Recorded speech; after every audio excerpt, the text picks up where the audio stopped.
So many results at play. First and foremost, where we're going to see the third tie in Test match history. That was on the cards, with India needing 135 today and England needing 6 wickets. Where we're going to see one of the most miraculous victories by India ever in tracking down those runs. Or what came to my mind was 2005 on the last wicket of the day. Flintoff v Lee. It was Shoaib Bashir racing off to one corner of the ground. It was Mohammad Siraj down on his haunches. And I think you don't know whether to laugh, cry, be excited about it all. But Rav, I mean, you've played a tied Test match. It must have come into your mind. We've just seen one of the most amazing Test matches. And full marks to players of both teams. I mean, even for the Indian team, the character they showed, Jadeja in particular. I mean, lunchtime, 8 down, 81 to get, you'll say, done, dusted in half an hour. Yeah. But then for them to extend it by another session, take that extra half an hour, extend tea, and then to still carry on 22 short, I thought was a terrific effort. England always had their nose in front, once they got those 8 wickets by lunchtime. But like you said, Brett Lee and Flintoff had this. And Root was the first guy I was watching who went to Siraj and they said, you're a competitor, well done, well competed. And Jadeja, he took the game deep, didn't he? Unbelievable. 61 off 181 balls for Jadeja. It was almost quite innocuous, really, at the end of the day. And Shoaib Bashir with the busted finger, we probably won't see him for the next Test match. And Siraj just watched it off the middle of his bat and then roll back onto his leg stump. Yeah, and as Michael Atherton put it, what a pathetic way for this wonderful Test match to end. I remember we played West Indies in 2001, I think, and Colin Stewart was a fast bowler, and his performance in that game was 2 beamers, and he was taken off the attack, and then he came into bat with, I think, an over to go to save the game, and he watched the ball trickle off the middle of it onto the stumps. Very similar here. What a heartbreaking way for India to lose, although England held the upper hand after yesterday's burst of wickets. But I agree with Ravi. I think India could have just, shouldered arms, folded the innings up, tried to attack, and finished the game, in England's favour after lunch. But they fought back hard. Although, I think going back yesterday, it's the kind of game where in the Indian dressing room there will be chats about what we, woulda, coulda, shoulda kind of chats, where I think they lost the advantage yesterday in being a little tentative, too tentative, not attacking enough 16 overs. They should have been, 1-2 down at the most, but trying to score runs.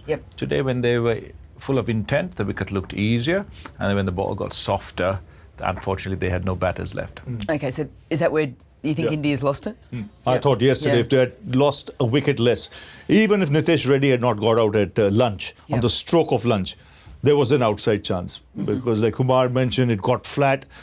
Bowlers couldn't get anything out of the surface. When number 10 and 11 can defend the way they did, even to the short stuff, it's hard work for the bowlers. But they lost 1 wicket too many last night and paid the price for it. So where did England win it? Are we sort of almost taking out the first 3 days, which we still had a lot of cricket in it? We had 200s to Root and KL Rahul. Bumrah got 5 for it, but it was almost like 387 apiece. That's it. Wiped that away. Did England win it in the last 2 days? There were a couple of moments in this Test match that broke it open and had the results go either way, and had it poised for an amazing final day of 4 sessions, really, if you take yesterday's one into account. One was Rishabh Pant's run out. I think India could have easily gone well ahead of 387. And then when Brook was batting so well, the field change, fine leg going in. He had already scooped twice. I wouldn't have minded him going for another scoop because that's a shot he plays so comfortably, and that's not a high-risk shot for Brook, but he tried to change it because of that field change into a flat sweep to Akashdeep, got bowled, and there England had an opportunity to really get even a bigger total for India to chase.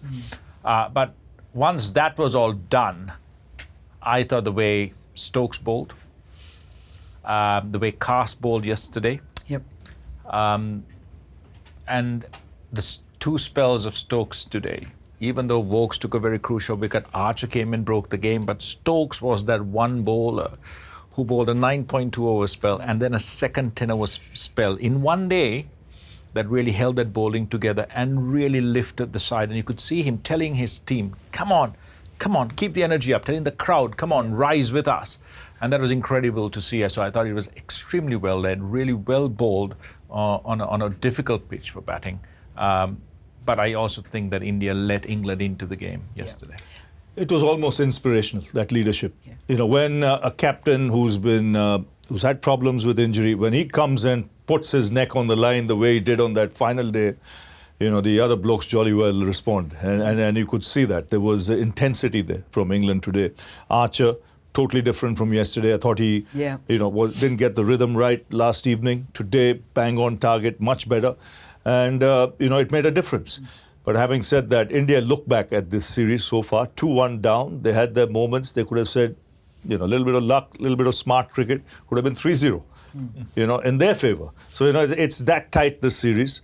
A great advertisement for Test match cricket. 15 days, last session of play, and the scoreline is 2-1 with still 2 to go. So, and not much between the two teams, to be honest. And also set up beautifully for the next test in terms of results, because India would look back and, like Ravi said, hold on a minute, we've outplayed England for the majority of these test matches. We've lost it on small passages of play.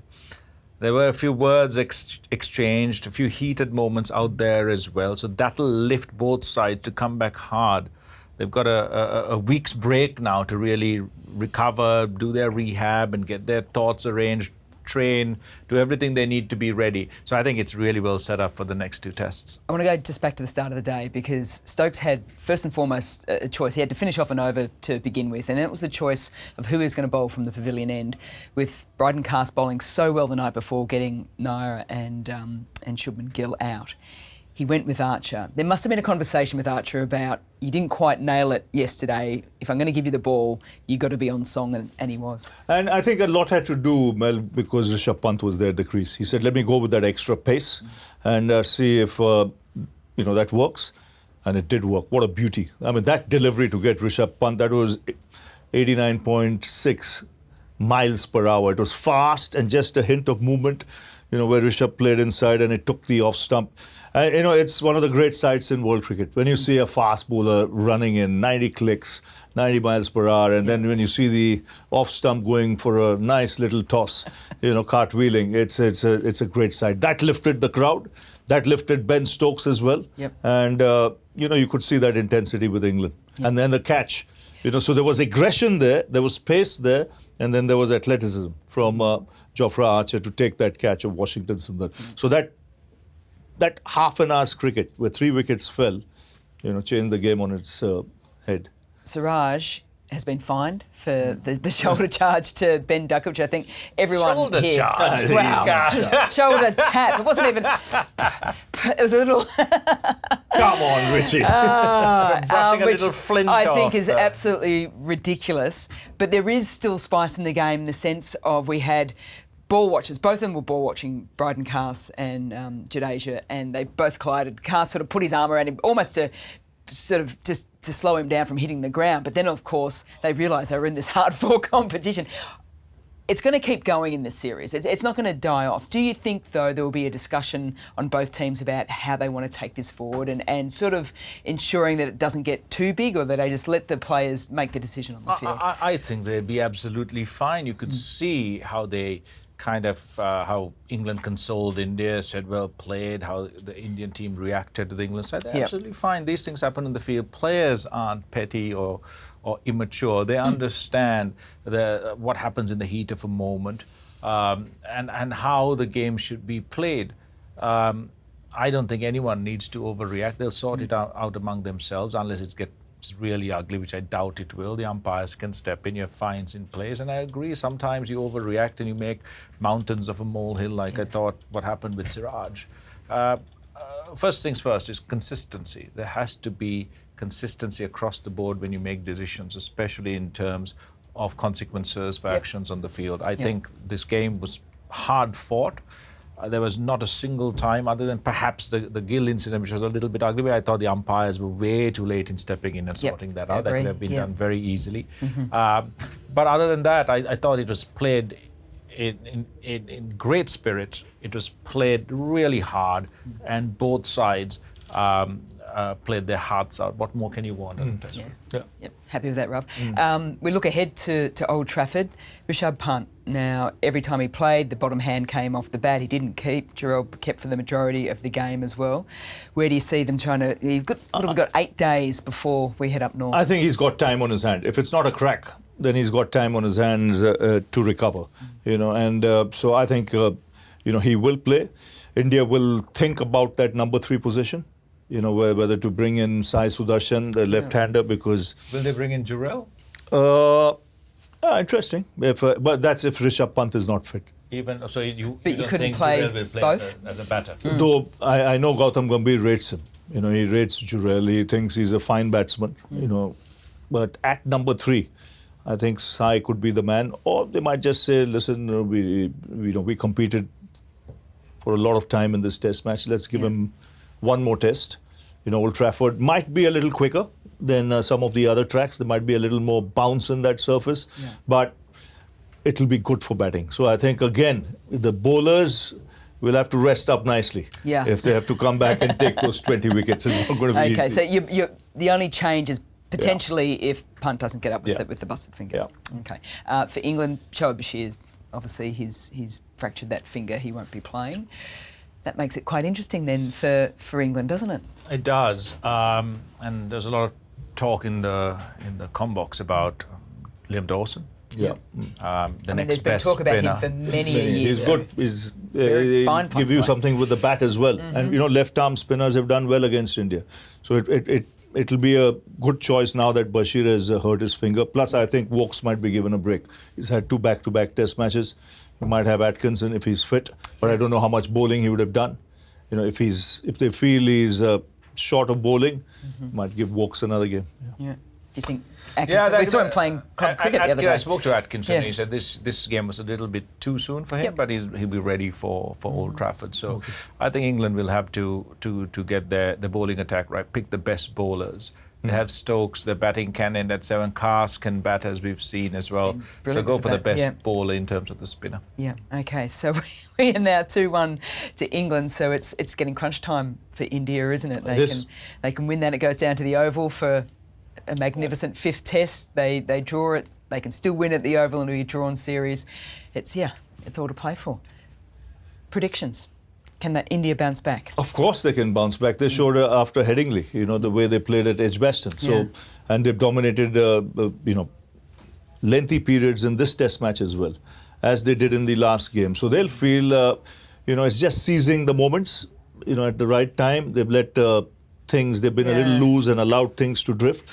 Just tighten up a little bit. Would that be one of their major frustrations, is that if you looked at sessions or time of controlling the game, you would say that India have had the majority of the control of this test series. They have, but the problem that we forgot one point.